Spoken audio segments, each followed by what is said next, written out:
जय हिंद दोस्तों। आप सभी लोगों का बहुत बहुत स्वागत है। कुछ टॉपिक ऐसे होते हैं जो काफ़ी टफ होता है समझने में और रिवीजन हम प्रॉपर तरीके से कर नहीं पाते। उसी में एक ये त्रिकोणीय श्रृंखला पर आधारित ये हमारा मिडिवल हिस्ट्री जब शुरुआत होता है मध्यकालीन भारत, तब का हमारा ये एक टॉपिक होता है जिसमें गुर्जर प्रतिहार के राजा, राष्ट्रकूट के राजा और पाल वंश के राजा, इन राजाओं के बीच में जो त्रिकोणीय श्रृंखला होती रहती है कन्नौज को लेके, कभी अपने प्रभाव वाले क्षेत्रों को बढ़ाने को लेके, वो हमें जानना होता है। तो मोस्ट इम्पॉर्टेंट जो चीज़ें हैं सिर्फ हम उन्हीं को देखेंगे। बहुत ज़्यादा लड़ाई झगड़े में इनके नहीं पड़ना है। ये नहीं देखना है कि कौन सा राजा कब जीत रहा है कब हार रहा है, क्योंकि इससे आपके एग्जामिनेशन में क्वेश्चन नहीं आता है। तो सिर्फ इन्फॉर्मेशन और नॉलेज रखने का कोई मतलब नहीं है। तो जो इनके द्वारा इन किसी भी इम्पोर्टेंट राजा के द्वारा निर्माण कार्य कराया गया है वो हमारे लिए इम्पोर्टेंट है, एग्जामिनेशन में पूछा जाता है। और भी अगर कोई महत्वपूर्ण फैक्ट है तो वो हम देखेंगे।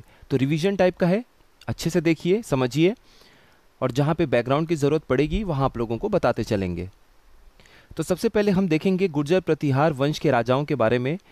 इनमें हमें ज़्यादा चीज़ें देखनी हैं, इनमें काफ़ी ज़्यादा राजा हैं। इस वंश के बहुत सारे ऐसे राजा हैं जिनके बारे में हमें देखना है। बाकी पाल वंश और जो राष्ट्रकूट वंश के राजा हैं उनके बारे में उतना हमें डिटेल नहीं देखना होता है।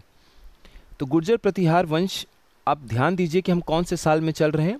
8वीं शताब्दी की ये बात है। तो इसके जो फाउंडर हैं, जो संस्थापक हैं, वो हैं नागभट्ट प्रथम। ये पूछा जाता है इनके संस्थापक का नाम। अब देखिए, इन्होंने वैसे तो बहुत सारे आक्रमणों को रोका, जो अरब साइड से, अरब के बहुत सारे जो आक्रमण थे उसको इन्होंने रोका। अगर आप मैप में एक रफ देखेंगे तो देखिए 712-13 के आसपास में आपको पता है कि सिंध के राजा हुआ करते थे, राजा दाहिर, जिन जो किसके द्वारा मारे गए थे जब वो लड़ाई हुआ था मोहम्मद बिन कासिम की सेना के साथ में, तब उनकी मृत्यु हुई थी। तो मोहम्मद बिन कासिम ने 712 या 713 ईस्वी, कोई भी एक डेट मान लीजिए, इस तरह का साल अलग अलग स्कॉलर लोग मानते हैं। तो 712 या 713 ईस्वी की बात है जब मोहम्मद बिन कासिम ने सिंध पर आक्रमण किया था। उसके बाद राजा दाहिर जो थे वो आखिरी हिंदू राजा थे सिंध प्रांत के, और उनकी मृत्यु के बाद अरब का पूरा वर्चस्व सिंध के इलाकों में हो गया था। उसके बाद उन्होंने जारी रखा अपना अटैक गुजरात साइड से और राजस्थान साइड से एंट्री करने के लिए। वहाँ से वो अंदर प्रवेश करना चाहते थे। राजस्थान के रेगिस्तान वाला एरिया हो गया, कच्छ वाला एरिया हो गया, गुजरात हो गया। तो वहाँ पर अगर इनके सामने कोई लोहा लेके खड़ा था तो वो थे गुर्जर प्रतिहार वंश।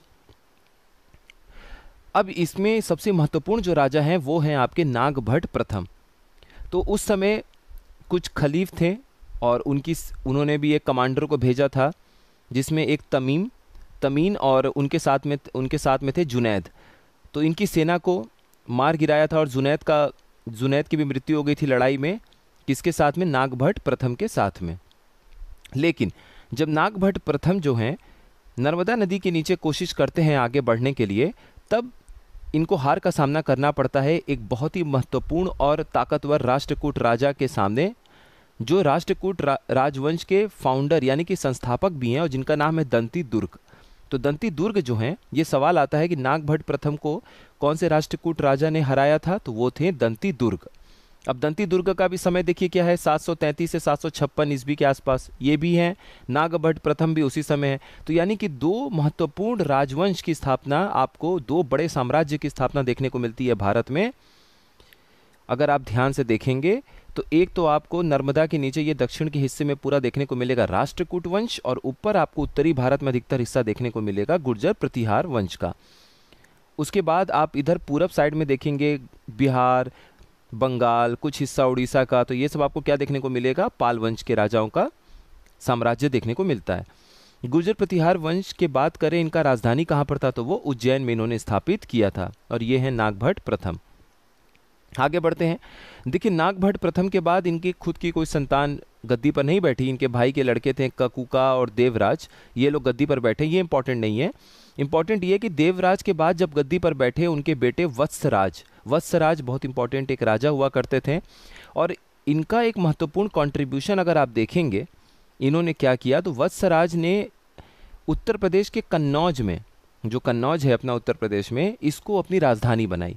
अब कन्नौज का स्ट्रेटजी कितना रणनीतिक लोकेशन है। अगर मान लीजिए कि ये एक रफ मैप है अपने भारत का, तो आप अक्सर सुनेंगे कन्नौज के लिए लड़ाई होती आती है।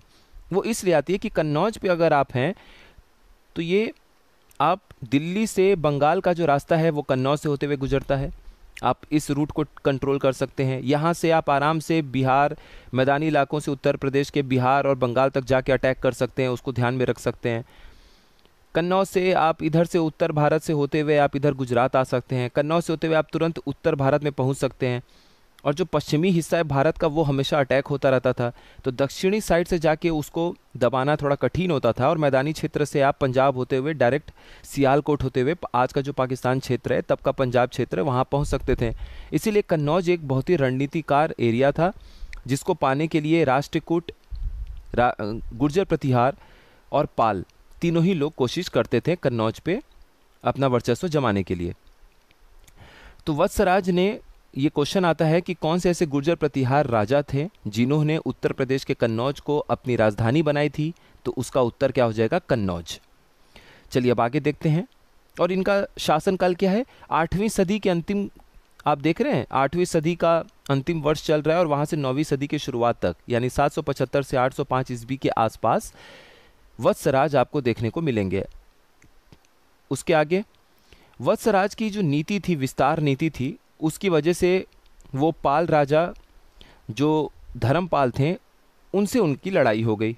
और जाहिर सी बात है कि जब वो पूरब में आगे बढ़ने की कोशिश करेंगे वत्सराज, तो धर्मपाल जो पाल वंश पहले से स्थापित हो रखा है, गोपाल, उसके राजा गोपाल जो हैं वो पाल वंश के संस्थापक भी हैं, हम आगे देखेंगे। तो उसके बाद धर्मपाल जब गद्दी पर बैठे हुए हैं, आप पूरब की तरफ आगे बढ़ने की कोशिश करेंगे तो जाहिर सी बात है राजा धर्मपाल से आपकी लड़ाई होगी। और राजा धर्मपाल को ये हराने में सक्सेसफुल भी रहे।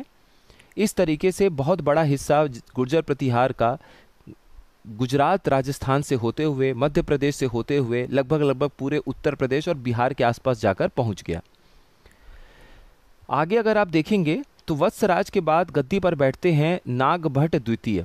अब देखिए, वत्सराज भले ही धर्मपाल को हराने में सक्सेसफुल हुए, उन्होंने हरा दिया, उसमें वो विजयी हुए धर्मपाल को हराने में, लेकिन एक और महत्वपूर्ण राजा थे, राजा ध्रुव। ये राष्ट्रकूट वंश के राजा थे। तो राजा ध्रुव जो हैं उन्होंने दक्षिण साइड से हरा दिया किसको? वत्सराज को। तो वत्सराज जो राजा, जो प्रतिहार वंश के इतने बड़े साम्राज्य को स्थापित करने में कामयाबी पा चुके थे, अब उनका कहीं ना कहीं राजा ध्रुव से हारने के बाद जो साम्राज्य था वो सिकुड़ता हुआ नजर आ रहा था। और राजा ध्रुव जो हैं वो राष्ट्रकूट वंश के राजा थे। इसीलिए जब वत्सराज के बाद गद्दी पर बैठते हैं नागभट्ट द्वितीय, तब वो फिर से गुर्जर प्रतिहार वंश को, उनके साम्राज्य को एक नई ऊंचाई पर पहुंचाने में कामयाब होते हैं। और आप देखेंगे कि नागभट्ट द्वितीय के बैठने के बाद गद्दी पर क्या होता है कि बात हम करते हैं फिर से कन्नौज की। अब देखिए, जब कन्नौज में उस समय धर्मपाल अटैक करते हैं और वहाँ पर एक राजा थे इंद्रयुद्ध को हरा देते हैं। धर्मपाल जो है अटैक करते हैं कन्नौज पर और इंद्रयुद्ध को हरा देते हैं। इंद्रयुद्ध के जो भाई थे चक्रयुद्ध, उनको गद्दी पर बैठा देते हैं सिर्फ कठपुतली राजा के रूप में, पपेट के रूप में। तो एक तरीके से पाल वंश अब लगभग उत्तर भारत को भी कंट्रोल कर रहा होता है। धर्मपाल के समय में पाल वंश जो है वो कहीं ना कहीं कन्नौज और उसके आसपास के एरिया को कंट्रोल करने का अर्थ ये है कि लगभग उत्तर प्रदेश का दोआब क्षेत्र आपके कंट्रोल में है, आपके अधिकार क्षेत्र में। नागभट्ट द्वितीय जब गद्दी पर बैठते हैं तो वो फिर से कन्नौज पर अटैक करते हैं और जो चक्रयुद्ध राजा, पाल राजा धर्मपाल के द्वारा वहाँ पर स्थापित किए गए थे गद्दी पर, उनको वहाँ से हटा देते हैं। तो एक तरीके से फिर से जो प्रतिहार वंश का साम्राज्य है वो अब फिर से उत्तर भारत, गुजरात से लेके राजस्थान होते हुए उत्तर भारत को कंट्रोल कर ले जाता है फिर से। और यही त्रिकोणीय श्रृंखला है जिसके बारे में हम लोग बार बार पढ़ते हैं। साथ ही साथ नागभट्ट द्वितीय का एक और योगदान इस तरीके से देखा जाता है कि जब अरब लोगों की तरफ से हमले किए गए थे तो सोमनाथ मंदिर जो है काफ़ी क्षतिग्रस्त हो गया था। तो इस सोमनाथ मंदिर को फिर से उन्होंने उसका जीर्णोद्धार किया था, फिर से उसे रिबिल्ड किया था।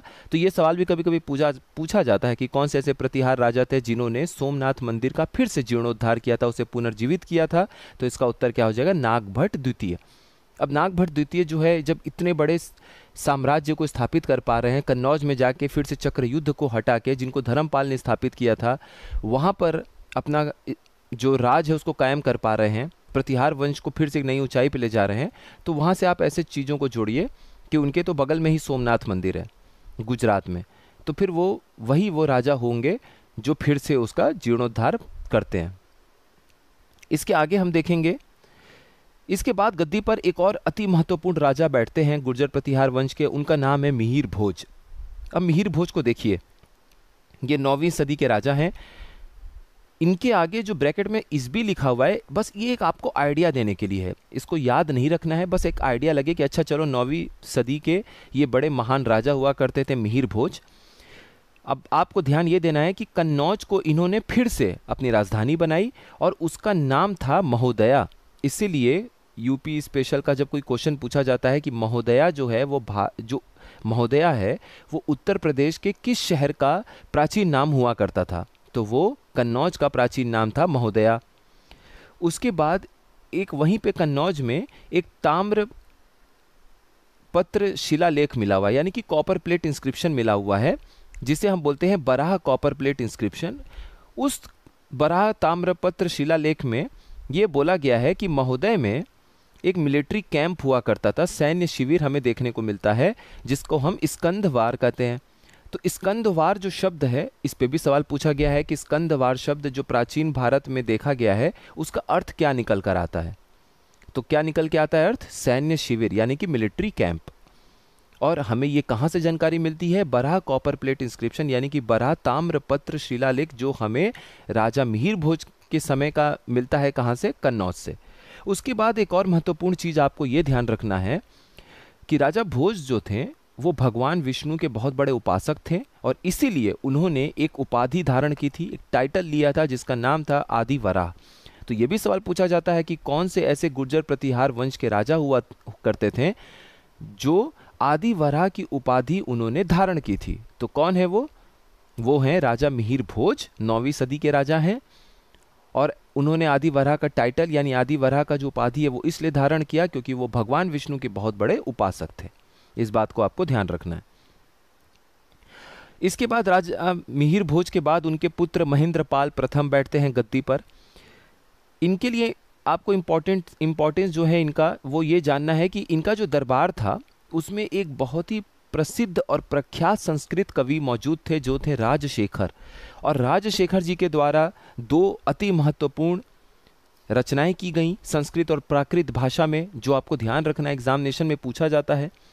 एक है कर्पूर मंजरी। कर्पूर मंजरी प्राकृत भाषा में लिखी गई एक नाटक है, और दूसरा काव्य मीमांसा जो कि संस्कृत में लिखा गया है। और ये दोनों ही किसके द्वारा रचा गया है? राजशेखर जी के द्वारा, जो कि दरबारी कवि थे। किसके समय में? महेंद्रपाल प्रथम के समय में।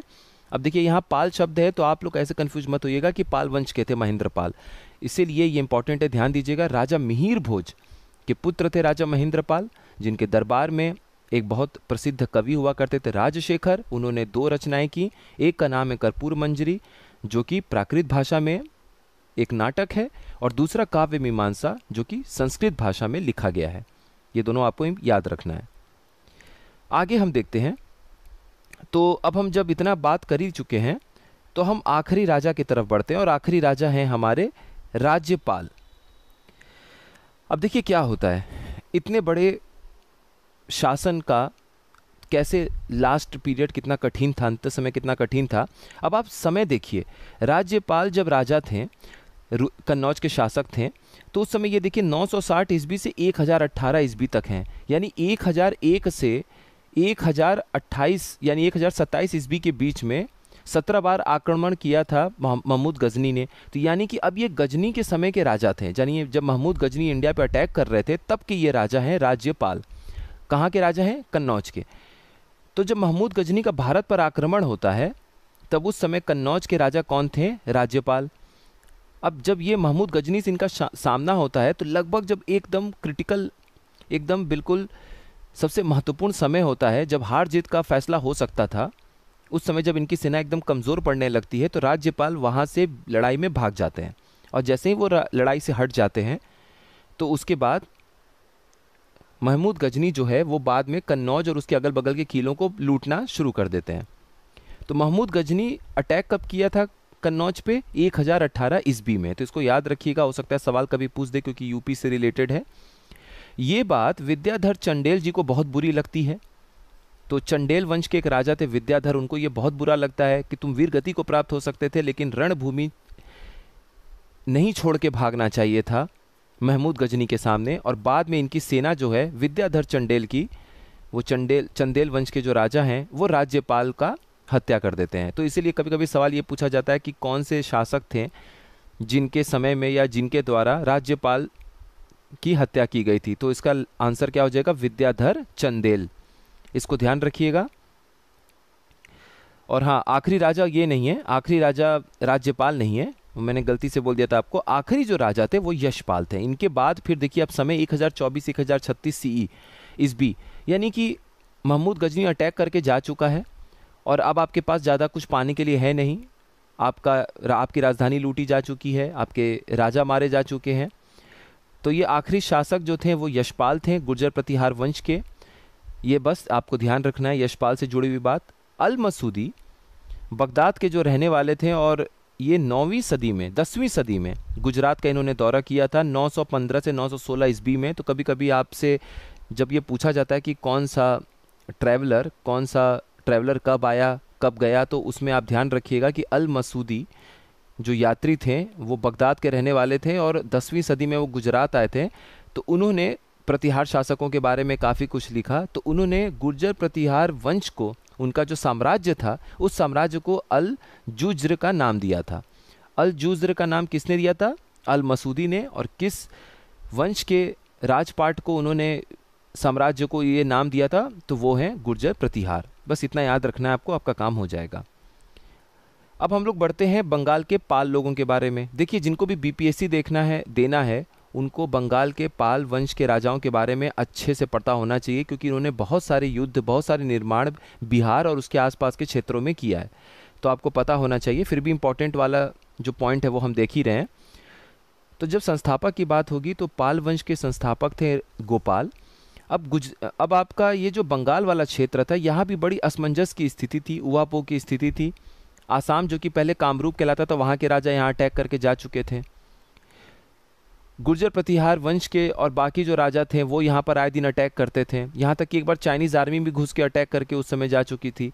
तो बंगाल की स्थिति बड़ी ख़राब थी और वहाँ पे ये बोला जाता है कि कहीं ना कहीं मत्स्य न्याय वाला हिसाब किताब था, यानी कि अराजकता का एक काल था, अराजकता का एक समय था। उस समय एक मजबूत राजा की आवश्यकता थी और बंगाल को उस समय एक मजबूत राजा मिले, गोपाल। और गोपाल जो थे उनका चयन लोकतांत्रिक तरीके से, यानी कि सभी लोगों ने समर्थन के साथ दिया और पाल वंश की स्थापना होती है। और ये साल जो है वो लगभग 750 ईस्वी के आसपास में, मतलब 8वीं सदी के मध्य में आप कहीं खड़े होंगे, तब आपको बंगाल में पाल वंश के संस्थापक गोपाल नजर आएंगे। ये हो गई एक बात। अब आपको ये कैसे पता चला, ये मत्स्य न्याय वाली बात, कि वहाँ पर ऐसी स्थिति थी? तो देखिए, राजा धर्मपाल जो थे उनका एक खलीमपुर कॉपर प्लेट इंस्क्रिप्शन था, यानी कि धर्मपाल के समय का खलीमपुर ताम्रपत्र शिलालेख में ये बात उल्लेखित है जो अभी हम लोगों ने चर्चा किया। अब जो ये गोपाल थे, राजा गोपाल थे, ये बौद्ध धर्म के बहुत बड़े उपासक थे, बुद्ध जी को बहुत मानते थे और इसलिए इन्होंने उदंतीपुरी में एक मोनेस्ट्री स्थापित की, यानी कि उदंतपुरी मठ का स्थापना किया। और ये हमें कैसे पता चलता है? तो एक बहुत बड़े बौद्ध स्कॉलर हैं, एक बहुत बड़े आप बोल सकते हैं बौद्ध विद्वान थे, तारानाथ। इनका नाम याद रखिएगा, तारानाथ। इन्होंने ही कहीं अपने जिक्र किया था पुस्तक वगैरह में कि गोपाल जो थे उन्होंने उदंतीपुरी का मोनेस्ट्री, यानी कि उदंतपुरी बौद्ध मठ की स्थापना की थी।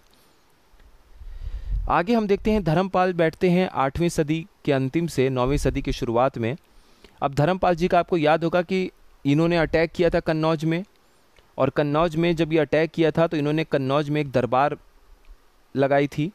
तो कन्नौज के दरबार में जब आयोजित किया था इन्होंने एक दरबार, बड़े भव्य दरबार का आयोजन किया था कन्नौज में। वहाँ पर इन्होंने एक अपने कठपुतली शासक चक्रयुद्ध को वहाँ पर गद्दी पर बैठाया था। और आपको पता है इंद्रयुद्ध इनके भाई थे, उनको हरा के ये चक्रयुद्ध को उस गद्दी पर बैठा देते हैं। चक्रयुद्ध जो है वो इन्हीं को अपना निष्ठा दिखाते हैं और अब गद्दी पर बैठ जाते हैं। तो एक तरीके से पाल वंश का जो प्रभाव था धर्मपाल के समय में वो आपको कन्नौज तक देखने को मिला। और उसके बाद फिर हमें पता है कि कैसे अटैक हुआ, फिर चक्रयुद्ध को कैसे हराया गया, जो अभी हमने पीछे सारी बातें देखी हैं। उसके बाद अगर इनका इम्पॉर्टेंट योगदान देखें, महत्वपूर्ण योगदान देखें, तो इन्होंने विक्रमशिला यूनिवर्सिटी की स्थापना की। भागलपुर ज़िले में आज विक्रमशिला यूनिवर्सिटी है। और दूसरा, सोमापुरी का भी एक बौद्ध मठ आपको देखने को मिलेगा जो कि इस समय बांग्लादेश में पड़ता है। उसके बाद जो ये सवाल पूछा जाता है कि कौन से ऐसे पाल वंश के राजा थे जिन्होंने 200 गांव जो है वो दान में दिए थे नालंदा विश्वविद्यालय के पुनर्जीवन के लिए। मतलब 200 गांवों का जो राजस्व है वो खुद न लेके नालंदा विश्वविद्यालय की तरफ जाएगा ताकि उनका अपना खर्चा निकले, कुछ उन्हें पुस्तकों की ज़रूरत पड़े तो जो भी ज़रूरत पड़ेगी वो अपना खर्च निकालेंगे, या विस्तार करना होगा या कुछ नई बिल्डिंग बनानी होगी, वो सारा खर्चा 200 गांवों के राजस्व से उनकी पूरी होती रहेगी। ऐसा करने वाले पाल वंश के राजा थे धर्मपाल। नाम में ये धर्म, तो आप समझ सकते हैं, इस तरह से याद कर लीजिएगा। उसके बाद गद्दी पर बैठते हैं 10वीं सदी और 11वीं सदी के शुरुआत में महिपाल। अब आपको ध्यान देने वाली बात यह है कि ये वो समय आ गया महिपाल का जब 1001 ईस्वी से 1027 ईस्वी के बीच में 17 बार आक्रमण करते हैं भारत पे। कौन?